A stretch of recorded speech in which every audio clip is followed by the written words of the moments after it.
আমি রিক্সা চালাই দেখিয়া তোর আজকে স্কুলে অপমান করছে। দেখ মা, আমি রিক্সা চালাই দেখিয়া কি হয়েছে, আমার স্বপ্ন কিন্তু অনেক বড়। তোকে নিয়ে আমি অনেক বড় স্বপ্ন দেখতেছি।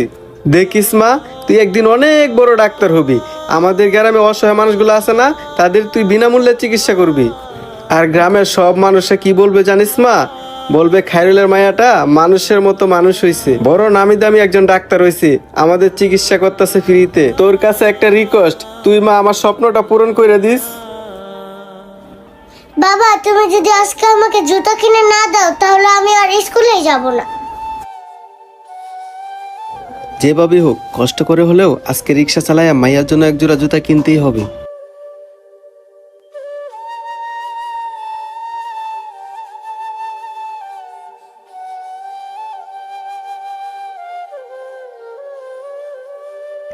দেখি তো আজকে সারাদিনে কত টাকা কামাইছি। মাত্র 270 টাকা কামাইলাম আজকে। এই সামান্য কয় টাকাতে তো আমার মেয়ের জন্য জুতা কিনতে পারবো না। না, আজকে আমার আরো গাড়ি চালাইতে হবে। এটি রাখিয়া আবার আমি ভাড়া মারতে যাই।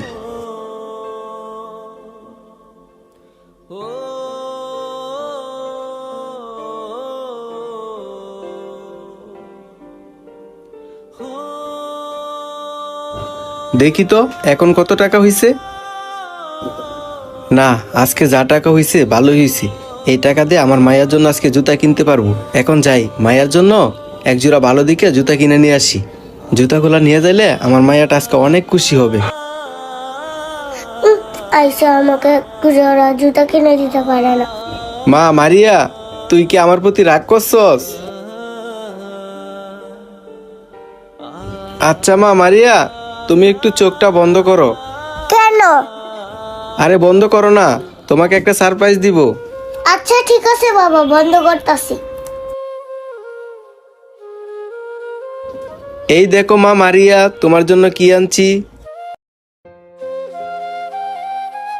ও মা, বাবা তুমি আমার জন্য জুতা আনছো? হ্যাঁ মা মারিয়া, তোমার জন্য নতুন জুতা নিয়ে আসছি। আজকের পর থেকে তোমাকে স্কুলে আর তোমার ছাড়া বকা দিবে না।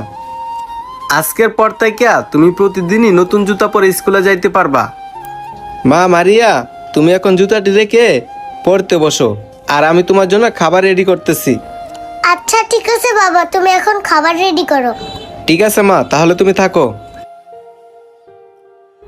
আজকে আমি অনেক খুশি, স্যারে আমাকে আর কোনোদিন বকে দিতে পারবে না। আসসালামু আলাইকুম। ভিডিওটি ভালো লাগলে অবশ্যই লাইক কমেন্ট শেয়ার করে সবাইকে দেখার সুযোগ করে দিবেন। ধন্যবাদ।